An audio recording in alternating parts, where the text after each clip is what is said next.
Alright guys, so we're gonna go ahead and do the, what is it called, babe? The mine tour. The good enough mine. Yeah. In Tombstone, Arizona. So here we are. We have to be safe and wear a mask. Yeah. Fly around the rock. Then pay good money to use primitive tools to see how far they can drill in 10 minutes in hard rock granite. In a couple weeks, months from now in April, we're going to have a competition here as part of Shuffling Days. I watched a guy do it last Shuffling Days. He got down 6 inches. His arms were like this. I don't have those kind of muscles. I'm going to cheat when I demo. This is a real 130-year-old drill steel. What's important is the chisel point, because each guy's hit quarter turn. Each time they do that, it's going to chisel out or pulverize the rock below. I'm not using the artifact.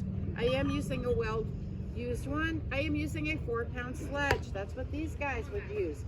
Only they didn't have a pre-drilled hole and gravity in their favor.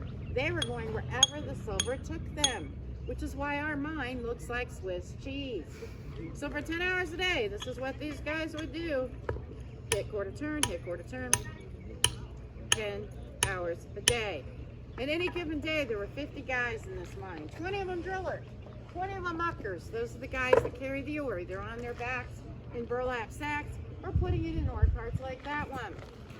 10 of them supervisors. Those are the guys that would handle the dynamite.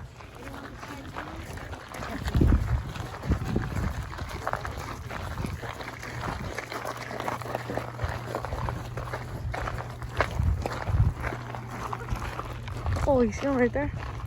It came out from there.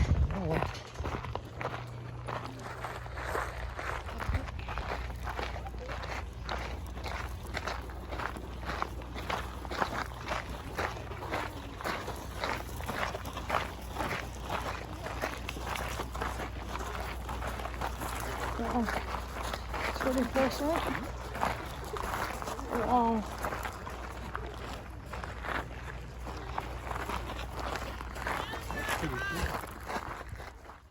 That is the entrance to our Top Nut. We have a 2 to 3 hour intermediate tour for anyone 12 and over. Totally different mine than this one. We're modern mine, different rocks. Over there, the telephone pole is in those bushes.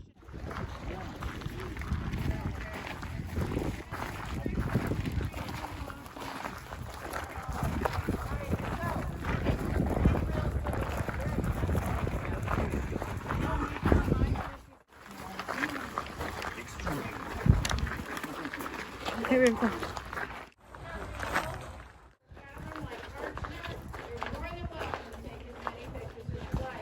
Couple rolls with picture taking though, guys. You are taking a pass and climb on some rock to get a better picture.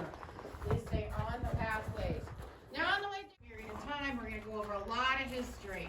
I am willing to bet I'm going to answer any question you might have somewhere before the end of this tour. If not,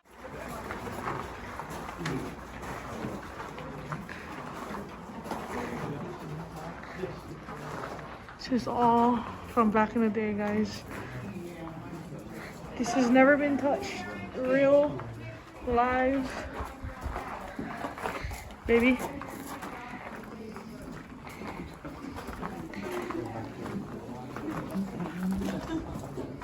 Is legit.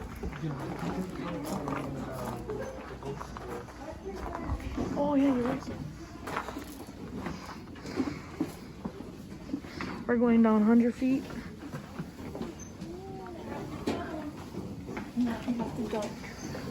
Down there. Baby. What?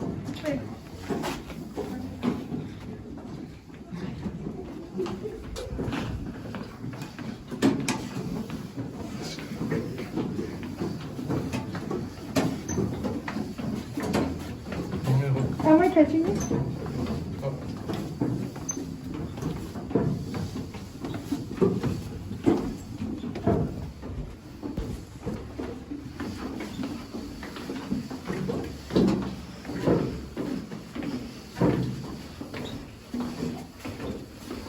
This is not even 100 feet yet.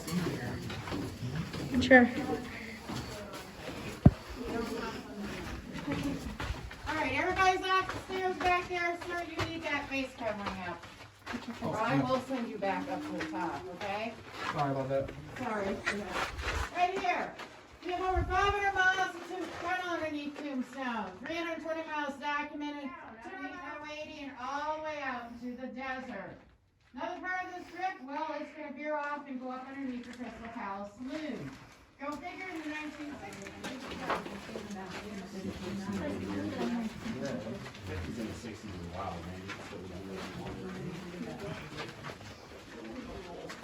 So this trip over here to the right is important for a couple of reasons. Number one, I told you about that intermediate tour. Well, you can ask to make it even harder and do some crawling. This trip connects all the way over to the Tombstone mine. I know because I called it. It's quite fun. More importantly, though, back in the day, the mining engineers had no way to electronically pump air into the mines. They knew that. So what did they do? Well, besides putting in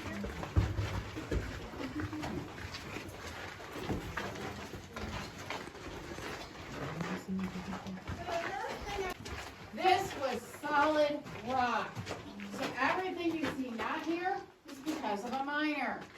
The second thing I tell people is these guys were not Chinese. You're going to hear about the Chinese up in Tombstone. They had other jobs. They were never in these mines. These guys were Irish, English, and Cornish, and they brought with them skills from the old country. This is one of them. This is called gobbing or cribbing. This is all waste rock. They're not going to spend their time bringing waste rock back to the surface if they don't say that it's actually helping to support the top of the mine. Miners, of course, don't call things like everybody else. We don't call this the top. We call it.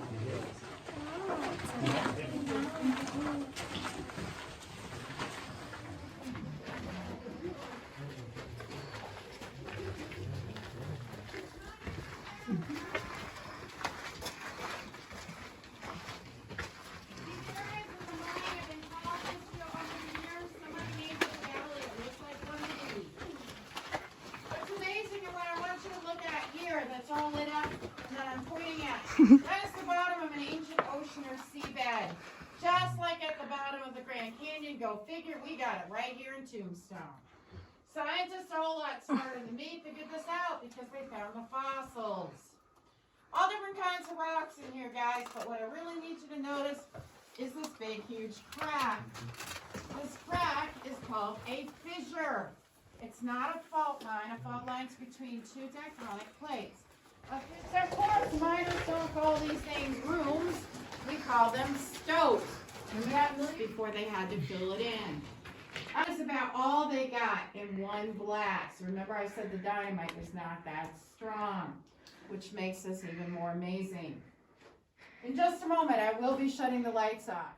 That is called single jacking when one man does that with those tools. Every day the miners came to work, well, they were issued the tools. They were also issued some candles. All sorts of amazing inventions back then. LED lighting was not one of them. So they worked by candlelight. And the candles back in the day, well, they were not as bright. They did not last as long. And they were incredibly expensive.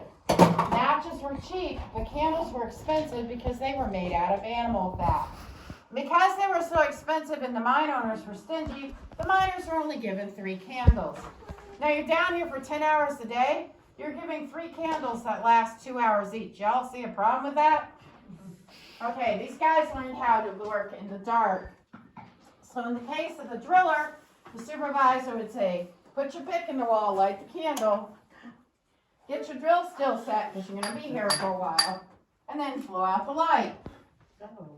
And you're going to continue to work in the dark until you can feel that the drill still has gone in far enough for the hole, and then you're going to use your hand for replacement to the next hole.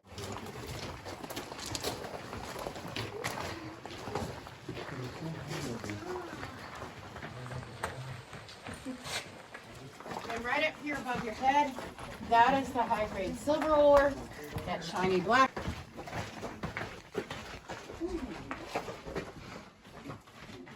Isn't that pretty? Yeah.